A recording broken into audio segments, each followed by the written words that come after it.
Good morning students. आज अपन सरल आवर्ती दोलक की ऊर्जा के बारे में अध्ययन करेंगे। सरल आवर्ती दोलक क्या होता है वो आप सभी को मालूम है कि ऐसा कण जो सरल आवर्ती गति करता है, सिंपल हार्मोनिक मोशन करता है, वो दोलक कहलाता है।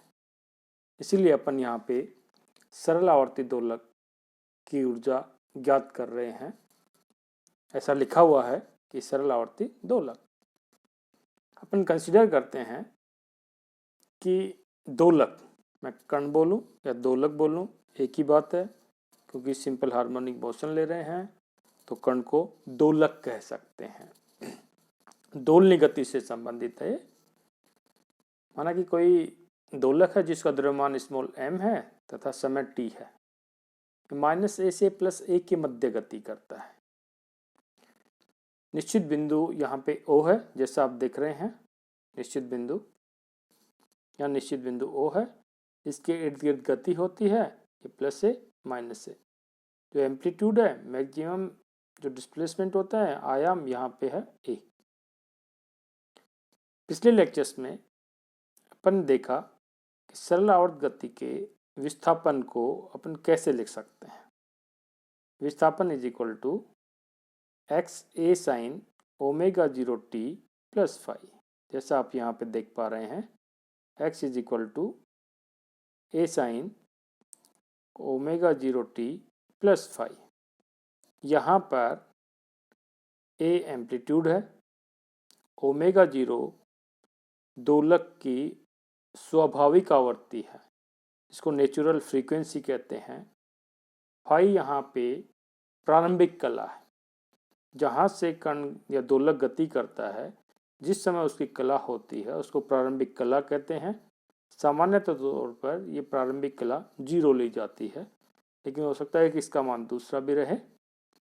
अब जब विस्थापन का मान अपने पास आया तो फिर दोलक का वेग क्या होगा। वेग आप सभी जानते हो, वेग इज इक्वल टू dx/dt।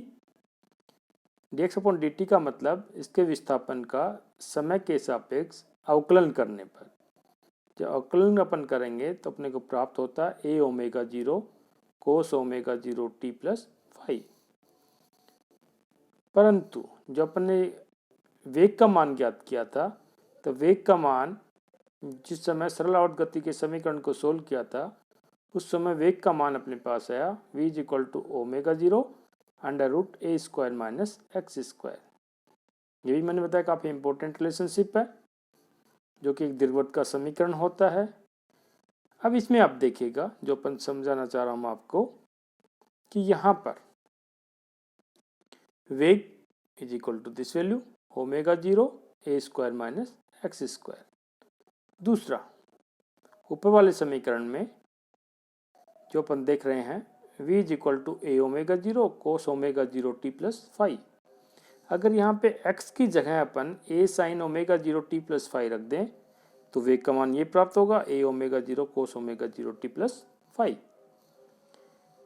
यहाँ पे वेग x का फलन है और यहाँ पे वेग अपन देख रहे हैं, या वेग t का फलन है, या अपन कहें t का फलन है।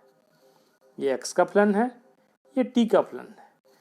x क्या होता है, x आपको मालूम है, वैसे विस्थापन को रिप्रेजेंट करता है और सामान्य तौर पे अपन कहें स्थिति को बताता है कि पार्टिकल कहाँ पे स्थित है, कितना विस्थापन उसका हो गया। x और t काफ़ी इंपॉर्टेंट वेरिएबल हैं फिजिक्स में, इसके आधार पे अपन कहें कि फिजिक्स चलता है। इसका इंपॉर्टेंस आगे जो मालूम आपको बताएंगे। x और t, x यहाँ पे स्थिति का फलन, t यहाँ समय है। वेग अपन कहें x और t का फलन है, या एक जनरल रूप में मैं कहूँ कि सरल आवर्त गति में जो भी फिजिकल क्वांटिटी आएगी, जैसे दो तो यहाँ पे आ गई, कौन कौन सी, विस्थापन, इसके बाद वेग, इसके बाद अपन एक्सीलरेशन ज्ञात कर सकते हैं, त्वरण, त्वरण के बाद अपन ज्ञात कर सकते हैं इसकी स्थितिज ऊर्जा, गतिज ऊर्जा, कुल ऊर्जा, मोमेंटम। उस सभी में अपन देखेंगे कि राशि x एवं टी का फलन होगी। लेकिन इंडिपेंडेंट रूप से एक राशि x का फलन है, डिपेंडेंट रूप से अपन कहें तो उस x को t में कन्वर्ट कर सकते हैं, t वाले फंक्शन को x में कन्वर्ट कर सकते हैं, दोनों चेंजेबल है। लेकिन जब कभी एग्जामिनेशन में पूछ लेते हैं कि स्थिति के सापेक्ष इसका मान ज्ञात करें या समय के सापेक्ष इसका मान ज्ञात करें, तब अपने को जरूरत पड़ेगी कि जो x का फलन है उसका यूज करें, जो t का फलन है उसका अपन यूज करें। तो यहाँ पे जो फिजिकल क्वांटिटी है, सिंपल यहाँ पे तो मैंने वेग v का लिया, जो भी फिजिकल क्वांटिटी है वो x और t का फलन होगी। अलग अलग रूप से इसका मान अपन ज्ञात कर सकते हैं। आज का अपना टॉपिक है दोलक की कुल ऊर्जा। कुल ऊर्जा अपन कहें कि किसी पार्टिकल की कुल ऊर्जा दो ऊर्जाओं के योग से मिलकर बनी होती है, स्थितिज ऊर्जा एवं गतिज ऊर्जा। ये तो आप सभी जानते ही हैं। E is equal to U plus अपन कहें कि K kinetic energy, this U is equal to potential energy स्थितिज ऊर्जा, जो K है ये अपने पास है गतिज ऊर्जा। अब स्थितिज ऊर्जा क्या होती है, गतिज ऊर्जा क्या होती है, ये आप जानते हो कि स्थिति में परिवर्तन के कारण जो ऊर्जा स्टोर होती है, जो ऊर्जा दी जाती है, स्थितिज ऊर्जा। गतिज ऊर्जा कण की गति के कारण जो ऊर्जा आती है, गतिज ऊर्जा। अब तो अपन थोड़ा इसको आगे बढ़ाएं। पहले अपन स्थितिज ऊर्जा देखें। जब स्थितिज ऊर्जा की अपन डेफिनेशन लेंगे तो बाह्य बलों के विरुद्ध जो कार्य किया जाता है वो स्थितिज ऊर्जा के रूप में अपन कहें कि स्टोर होता है। सामान्यतः रूप से मैं अगर पूछूं आपसे कि कार्य का मात्रक क्या है, आप कहोगे जूल।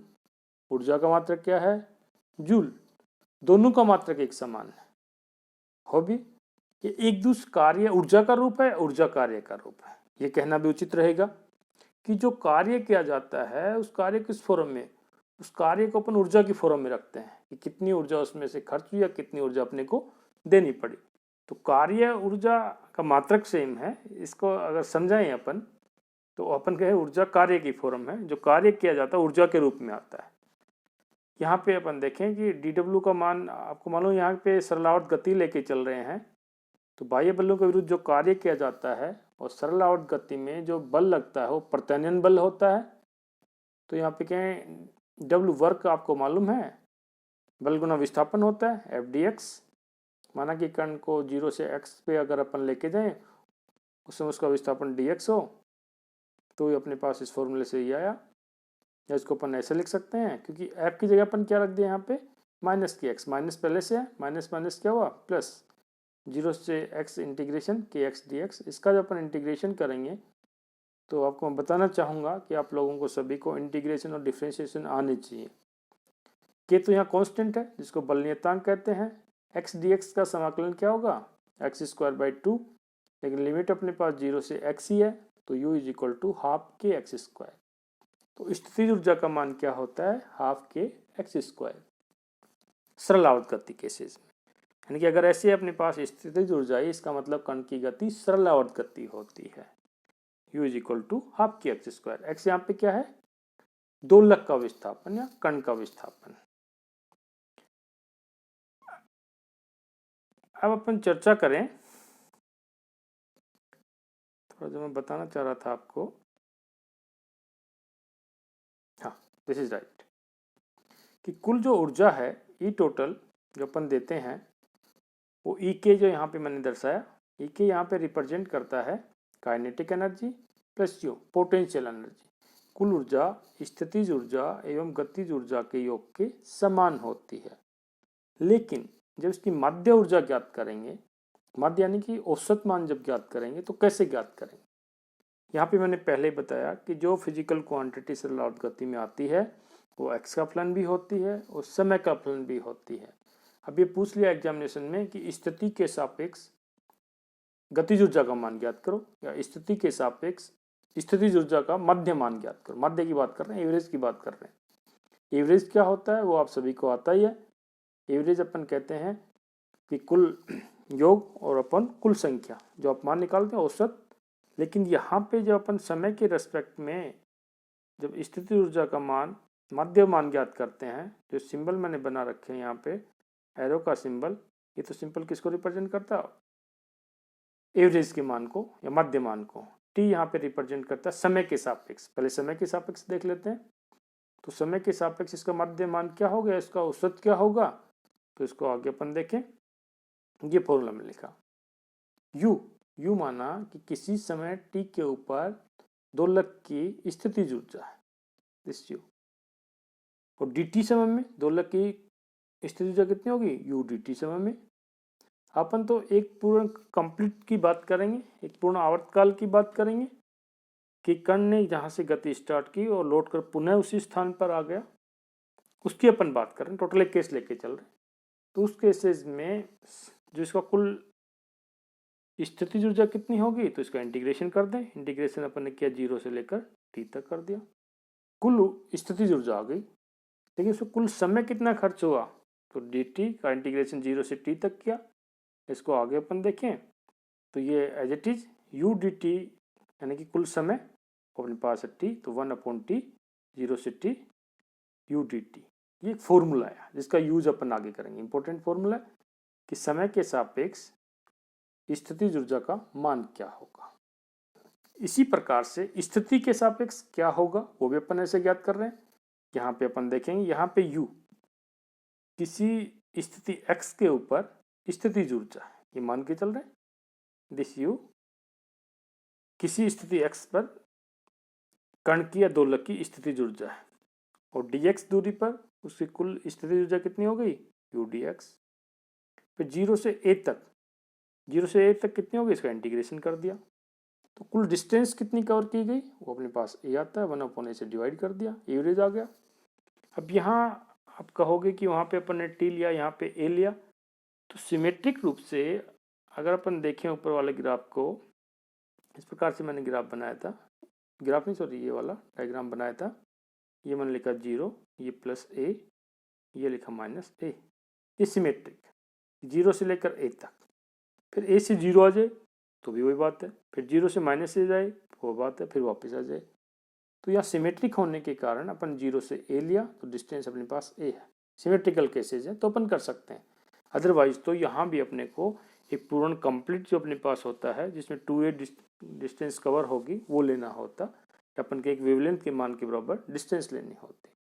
समय को भी अपन यहाँ अगर समय अपन देखें तो ये यहाँ जो समय अपने पास होगा कितना होगा, अपन कहें कि t/4। समय यहाँ भी अपन ले सकते हैं, कितना ले सकते हैं, 0 से t/4, और यहाँ 0 से t/4, ये t/4 का फॉर्मूला आएगा।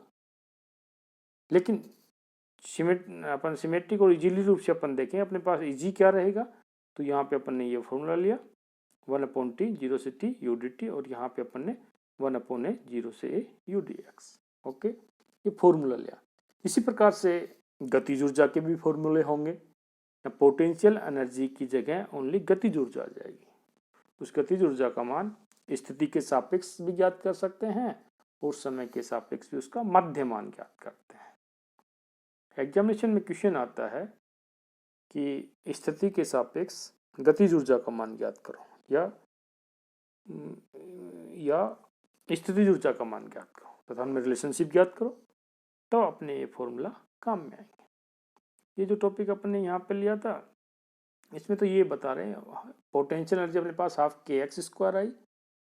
के तो आपको पता ही है m⍵0² होता है, जो पहले जो अपने पास रिलेशनशिप आया था ω0 = क्या होता है, √k/m। k/m है, तो इसी से अपने पास ये फॉर्मूला है k = m⍵0², x ये रहता है। इसका मान जो अपन रखेंगे तो पोटेंशियल एनर्जी का मान अपने को ये प्राप्त हुआ। अब पोटेंशियल एनर्जी का अधिकतम मान क्या होगा, तो अपने पास मालूम है कि साइन थीटा का मान 1 होना चाहिए, और साइन थीटा 1 कब होगा, जब उसकी कला का मान 2n+1 π/2 हो, 1 होगा। तो इसका अधिकतम मान कितना हो गया, हाफ k²। इसका मिनिमम मान के लिए आवश्यक है कि अपने पास इसका मान 0 होना चाहिए। तो 0 क्या होगा, जिसका मान n π हो, जिसमें n = जो अपन 0 भी ले सकते हैं 1 2 3 4, तो इसका मान 0 होगा। तो मिनिमम एनर्जी अपने पास कितनी होगी, पोटेंशियल एनर्जी वो अपने पास होगी 0, और अधिकतम कितनी होगी, हाफ k²। ए स्क्वायर या half M omega 0 square a square. तो इस स्थितिज ऊर्जा का मान टी और स्थिति के सापेक्ष 0 से के ए स्क्वायर अपॉन 2 तक परिवर्तित होता रहता है। ग्राफ से समझाएंगे आपको। अब आगे अपन देखें जो चर्चा अपन कर रहे थे,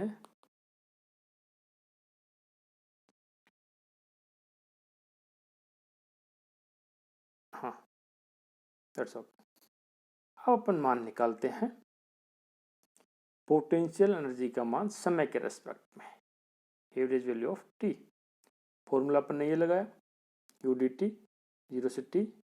अब यू का मान आपको पता है क्या होता है, यू का मान क्या होता है, U is equal to half के एक्स स्क्वायर। आप इजीली रूप से इसको जानते हो, लेकिन यहाँ टी के रेस्पेक्ट में अपन ज्ञात कर रहे हैं तो एक्स को टी के रूप में रखना पड़ेगा। तो एक्स का मान टी की फॉर्म में क्या होता है, एक्स क्या है, दोलक का विस्थापन, यानी कि एक्स इज इक्वल टू क्या है, ए साइन ओमेगा 0 टी प्लस 5, जो कि मैंने आगे रखा। एक्स का मान दिस वैल्यू क्योंकि टी की फॉर्म में रखना पड़ेगा डी टी। अब सिंपल इसका समाकलन करते हैं। समाकलन तो आप करना जानते हैं, उसको हल करते हैं पूरा मैथमेटिकल जैसे यहाँ पे किया हुआ है। इसको अपन सोल्व करते हैं कोस 2 थीटा के रूल नियम लगा करके। यहाँ पे इसको सोल्व किया, साइन स्क्वायर 2 थीटा की जगह ये रखा अपन ने, फिर इसका समाकलन किया और इसको सोल्व किया। सोल्व करने के बाद अपने पास आया दिस वैल्यू। आगे अपने पास ये value I U T is equal to this value 1/4 m omega 0 square a square. M omega 0 square की जगह रख दिया के। ये बार बार रिलेशनशिप काम में आएगा, तो इसको ध्यान रखना कि omega 0 is equal to under root k by m, यानी कि समय के रेस्पेक्ट में स्थितिज ऊर्जा का मान कितना आया 1/4 के ए स्क्वायर। आगे इसका यूज आएगा फिर अपन देखेंगे। अब स्थिति के सापेक्ष अपन देखें, स्थिति के सापेक्ष इसका मान निकालते हैं किसका, दोलक की गतिज ऊर्जा का। समय के सापेक्ष निकाल लिया, अब अपन स्थिति के सापेक्ष निकालेंगे दिस वैल्यू। ओके, यहाँ पे अपन देख रहे हैं मध्य मान निकाल रहे हैं। फॉर्मूला मैंने पहले आपको बता दिया, सिंपल, ये तो बिल्कुल इजी है। यू का मान हाफ के एक्स स्क्वायर, क्योंकि स्थिति के सापेक्ष निकालना है तो एज इट इज अपन रखेंगे x square D x. X square D x का जो समाकलन होता है आप सभी को पता है एक्स क्यूब अपॉन 3। इसको सोल्व कर रहे हैं।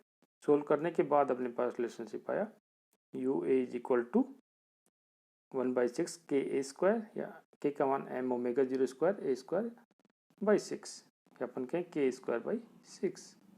पहले वाले में क्या आया था आपको पता ही है, समय के रेस्पेक्ट में, ये क्या स्थिति के रेस्पेक्ट में।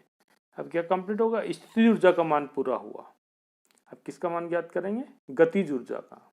उसी प्रकार से समय के सापेक्ष एवं स्थिति के सापेक्ष गतिज ऊर्जा का मान ज्ञात करेंगे।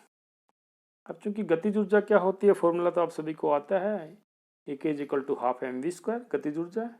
के यहाँ पे काइनेटिक एनर्जी को रिप्रेजेंट कर रही है, half M we square. V का मान अपन एक्स के रेस्पेक्ट में भी रख सकते हैं या टी के रेस्पेक्ट में भी रख सकते हैं, जो भी अपन मान प्राप्त करना चाहें वो अपन रख सकते हैं। पहले टी के रेस्पेक्ट में रखा वी का मान, तो अपने पास ये प्राप्त हुआ दिस वैल्यू दिस।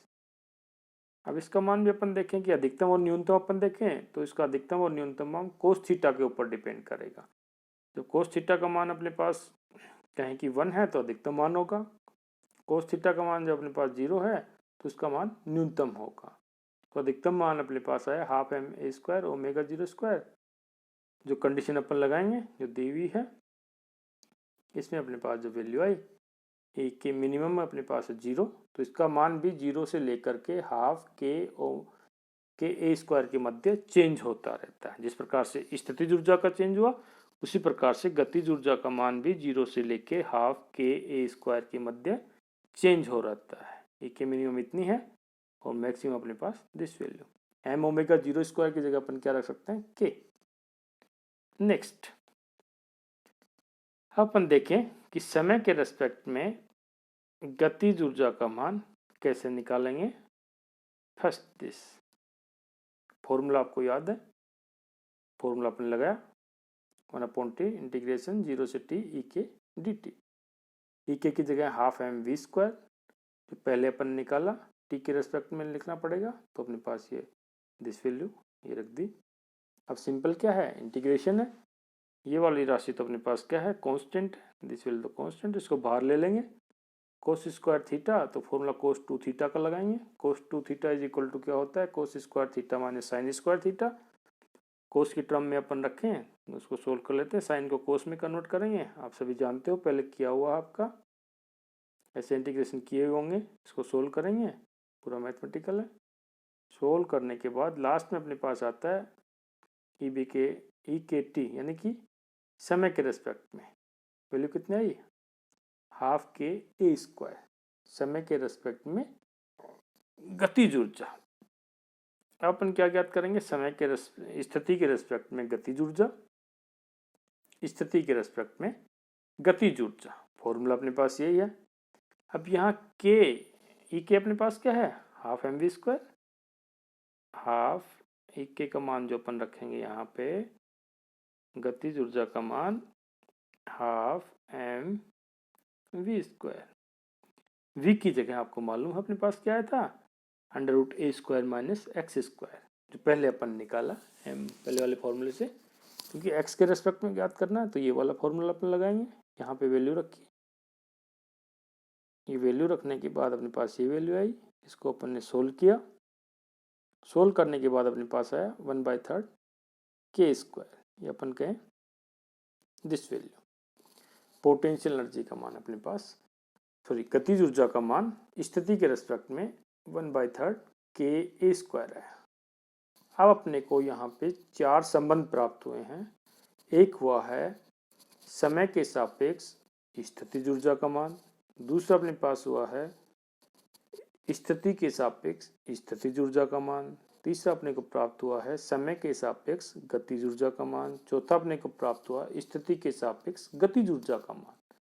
अब इनके मध्य इंटर रिलेशनशिप अपन ज्ञात कर सकते हैं। एक इम्पोर्टेंट जो रिलेशनशिप निकलता है, जो एग्जामिनेशन में भी आता रहता है, वो अपने पास क्या है, स्थिति के सापेक्ष, जो यहाँ पे मैंने लिखा, स्थिति के सापेक्ष मध्य गतिज ऊर्जा का मान दोलक की मध्य स्थितिज ऊर्जा के दुगने के समान होता है। या अपन इसको ये भी लिख सकते हैं कि स्थितिज ऊर्जा दोलक की गतिज ऊर्जा की हाफ होती है स्थिति के सापेक्ष। लेकिन एग्जामिनेशन में क्वेश्चन आता है, सिद्ध करो कि किसी दोलक के लिए स्थिति के सापेक्ष उसकी गतिज ऊर्जा उसकी मध्य स्थितिज ऊर्जा से दुगनी होती है, या स्थितिज ऊर्जा उसकी गतिज ऊर्जा की आधी होती है। तो ये चार रिलेशनशिप अपन ने निकाले हैं। इसी से अपन ने संबंध है, स्थिति के सापेक्ष देखनी है गतिज ऊर्जा और स्थितिज ऊर्जा। जब स्थिति के सापेक्ष अपने पास आप देख रहे हैं गतिज ऊर्जा आई 1/3 के ए स्क्वायर। अब अपन देखें कि स्थिति के सापेक्ष पोटेंशियल एनर्जी क्या थी। ऊपर अपन देखें दिस वैल्यू, स्थिति के सापेक्ष पोटेंशियल एनर्जी आई 1/6 के स्क्वायर। और यहाँ अपने पास कितनी है, ये वाली जो वैल्यू आप देखोगे के स्क्वायर बाय थर्ड। यहाँ पे जो वैल्यू आई पोटेंशियल एनर्जी का मान स्थिति के रेस्पेक्ट में 1/6 के ए स्क्वायर। इसी तो अपने पास रिलेशनशिप आया, जो अपन देखा कि गतिज ऊर्जा स्थितिज ऊर्जा की दुगनी होती है। ऐसा ही संबंध अपन कहें कि समय के रेस्पेक्ट में हो सकता है, दोनों में हो सकता है कि समान हो। जो भी आया उसे कंक्लूजन अपन निकाल सकते हैं कि समय के रेस्पेक्ट में अपने पास जो गतिज ऊर्जा आई है वो हाफ के ए स्क्वायर, और स्थिति के सापेक्ष जो गतिज ऊर्जा आई है समय के रेस्पेक्ट में जो गतिज ऊर्जा है उसका मान भी अपन देखते हैं, वो भी हाफ के स्क्वायर। तो समय के रेस्पेक्ट में दोनों की माध्य ऊर्जा समान होती है। ओके, इसके बाद अपन देखें